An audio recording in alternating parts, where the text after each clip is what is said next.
Hi everyone, I'm Mary Maestri. I live in Syracuse, New York, and I am a longtime alum of St. Bonaventure University.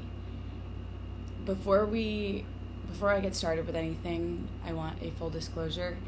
I have what I'm going to be saying typed up because I have done this 3 times, and every single time I've done it, was my comfort word. So this is a huge challenge for me. As you'll know, I don't have a lot of leadership experience in terms of me being the leader to other adults. So I am going to be taking these next 3 years and really working on my public speaking. I'm excited, I'm nervous, and I wanted you guys to know that ahead of time. So when I'm looking over here, it's because I'm looking at my other monitor. So, in 2013, I was recruited to play lacrosse at St. Bonaventure. By 2017, I graduated with my bachelor's in education, certified in both early education and special education. Not much longer after I graduated with my bachelor's, I began working in a small district on the outskirts of Syracuse. I was hired as the 3rd through 5th grade special ed 12-1-1 classroom. For anyone that may not know, a 12-1-1 classroom is specifically designed for students who are classified under a certain diagnosis, who require smaller class sizes, differentiated curriculum, behavioral support, and just a lot more support than the general education classroom. As I've been in the same district since I graduated St. Bonaventure, and as I was in my 2nd year, I also obtained my master's in special education at St. Bonaventure University. It was during COVID. It was chaos. The coming back. It was a great experience, and I'm really excited to be back. So continuing on, I worked at the elementary level, or elementary, whatever floats your boat, for 5 years, and just last year I transitioned to the middle school 12-1-1, working with grades 6th through 8th. During my 7 years of teaching, I also coached every sport imaginable. I love coaching, and this is the first year that, since I truly was a middle schooler myself, that I don't have any sports obligations, whether player or coach. I know that being a part of this first cohort is going to be equally challenging as it is rewarding. So choosing to focus the majority of my time on this program is really my main priority. So I know it's quick, but that's my background. It's a lot less than majority view than from what I've listened to so far. And because of that, I'm really eager to learn so much from everyone and begin developing a pathway for myself in leadership. So I figured I'd go into my why. And my why is driven by my curiosity of what I could do and how I could create an environment in education that inspires younger educations to also ask the question why.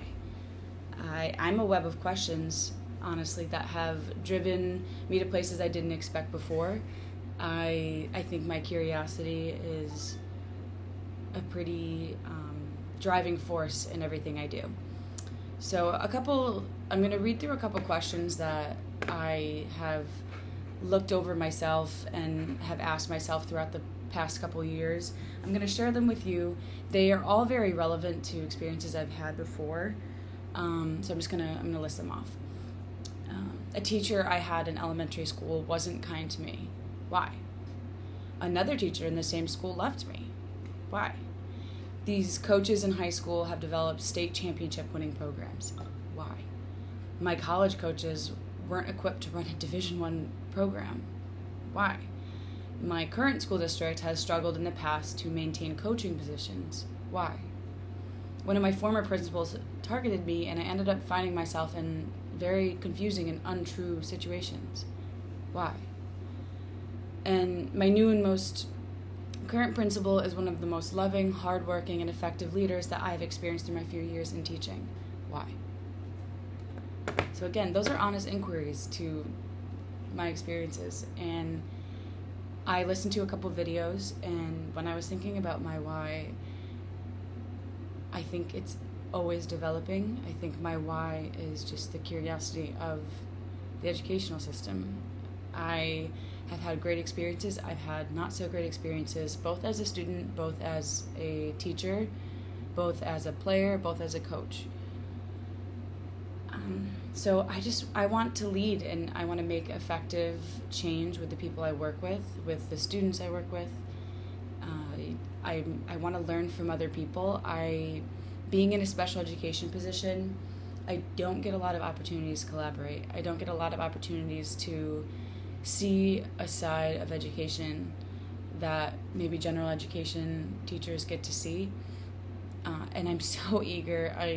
I wish I could sit in on all of the major meetings that happen, because I'm just curious what's happening above me, because I believe that it could help drive what I'm doing on that boots on the ground level.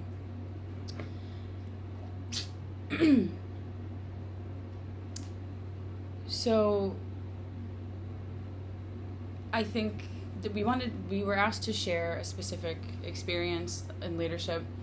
I did mention a couple things, but there's a big concern of mine that I could talk about till I'm blue in the face, and hopefully I'll get the opportunity to really analyze it in this program a bit with maybe some of you, maybe by myself in a paper, but it's an ongoing experience in leadership that bugs me. And since I began teaching, I noticed that with each passing year supporting my concern, which again, it could be subject to just my district, so I say this very specific to my experience, but special education programs are not given enough attention, support, resources, or teacher training. I hope to consider this conversation throughout the next couple of years. But special education demands a lot of time, a lot of resources, and a whole lot of training that should be ongoing. And I don't see it. I don't see the attention or the collaboration in special ed that general education gets. And I'm just curious as to why. Why? How do we change that? How can I change that? How can I find ways to change that? So